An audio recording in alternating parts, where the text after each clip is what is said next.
नमस्कार,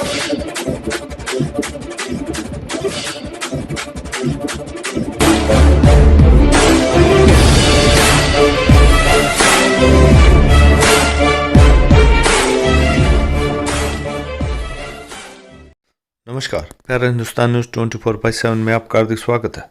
खबर रोहतक से। फरमाना के निवर्तमान सरपंच पर दर्ज केस के खिलाफ महापंचायत 2 मार्च को। भारतीय किसान यूनियन के प्रदेश अध्यक्ष गुरनाम सिंह चुढ़ुनी किसान महापंचायत में मुख्य रूप से करेंगे शिरकत। महापंचायत के बाद मैम थाने का भी हो सकता है घेराव। बीजेपी के राज्यसभा सांसद रामचंद्र जांगड़ा का हुआ था भारी विरोध, उसी को लेकर आशीष समेत किसानों पर दर्ज हुए हैं मुकदमे। महापंचायत में नहीं आएगा कोई भी राजनीतिक आदमी, आशीष ने लगाया भाजपा सरकार पर आरोप। सरकार दबंगई दिखा लोगों के खिलाफ झूठे मुकदमे दर्ज करवा उन्हें जेल में डालने का कर रही है कोशिश। पुलिस गांव में आशीष को पकड़ने आती है तो पुलिस को गांव में नहीं घुसने देंगे, ग्रामीणों का ऐलान। आरोप, भाजपा सरकार उनके द्वारा किए विरोध प्रदर्शन का उनकी पत्नी को सस्पेंड कर ले रही है बदला।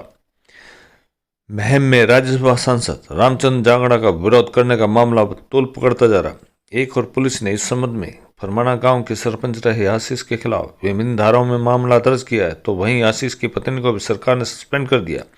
इस मामले में अब भारतीय किसान यूनियन भी कूद पड़ी है।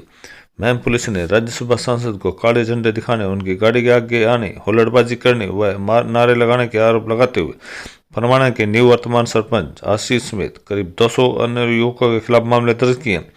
किसान नेता के दर्ज मुकदमों के खिलाफ 2 मार्च को ग्रामीणों ने किसान महापंचायत करने का निर्णय लिया। यह पंचायत फरमाना गांव में ही होगी, जिसमें भारतीय किसान यूनियन के प्रदेश अध्यक्ष गुरनाम सिंह चुढ़ुनी मुख्य रूप से शिरकत करेंगे। ग्रामीणों ने कहा, अगर पुलिस गांव में आशीष को पकड़ने आती है तो पुलिस को गांव में घुसने नहीं दिया जाएगा। वहीं निवर्तमान सरपंच आशीष ने पत्रकार से बातचीत करते हुए आरोप लगाया, जिसमें किसान प्रदर्शन कर रहे थे तो सांसद के चालक ने कार किसानों पर चढ़ाने की कोशिश की।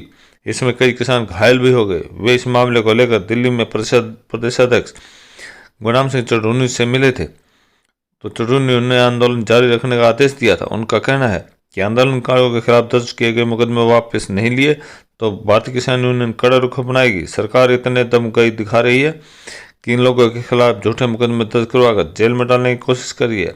उन्होंने कहा, हम न तो झुकेंगे, ना बिकेंगे और ना ही रुकेंगे। यही कारण है कि सरकार ने उन पर आशीष पर झूठे मुकदमे दर्ज कर दिए। इसी को लेकर गाँव में ग्रामीणों द्वारा महापंचायत की जा रही है। इस महापंचायत के बाद मैम थाने का भी घेराव हो सकता है। साथ ही कहा, जब तक सरकार ने 3 कृषि कानून वापस नहीं लेगी उनका आंदोलन जारी रहेगा। उनका कहना था, किसानों ने तो केवल शांतिपूर्ण विरोध प्रदर्शन किया था। निवर्तमान सरपंच ने आरोप लगाया कि भाजपा सरकार उनके द्वारा किए गए विरोध प्रदर्शन की खींच उनकी पत्नी पर उतार रही है। उनकी पत्नी ज्योति हरियाणा पुलिस में बतौर सिपाही तैनात है। जब रामचंद्र जांगड़ा का आशीष के नेतृत्व में विरोध हो रहा था तो वह वहीं ड्यूटी पर मोर्चा संभाले हुए थी। उसने अपनी ड्यूटी पूरी लगन व ईमानदारी से निभाई थी, लेकिन फिर भी उसे बिना किसी वजह सस्पेंड कर दिया गया।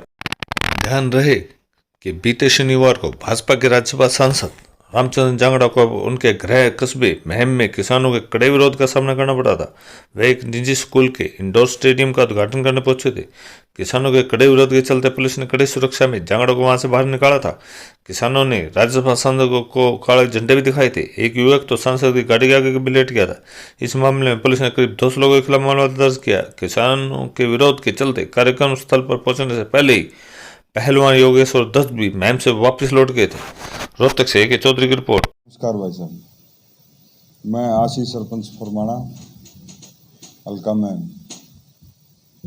कल हमारे जो किसान प्रदेश अध्यक्ष हैं किसान सभा के श्री गुरनाम सिंह चुढ़ुनी जी, उनके दिशा निर्देश के अनुसार जैसे चल रहा है अपने हरियाणा में और भी अन्य स्टेटों में चल रहा है कि भाई जो बीजेपी के सत्ता के लोग हैं गांव में कोई राजनीतिक कार्यक्रम करते हैं उसका विरोध करो भाई।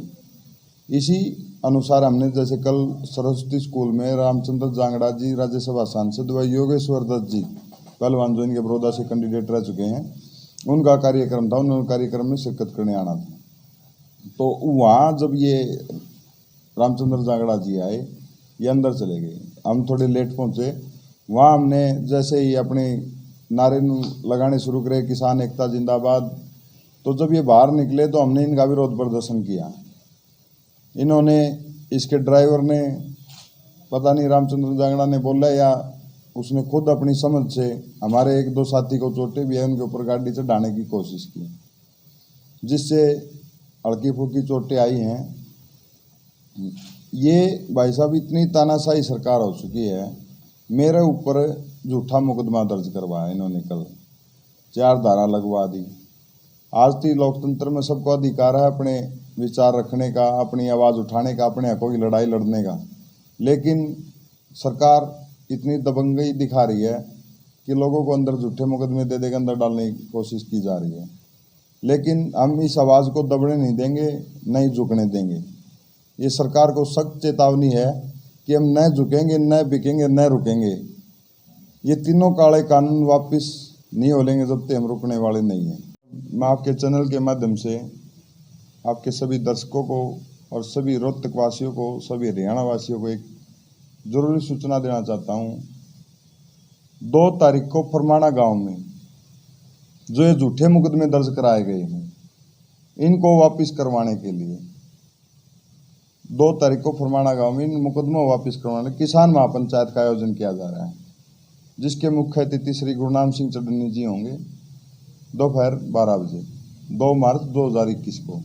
तो आपके सभी दर्शकों को, सभी को मेरी हाथ जोड़ के प्रार्थना है कि ज़्यादा से ज़्यादा संख्या में वहाँ पहुँचे और किसान आंदोलन में अपना समर्थन दें, सहयोग दें।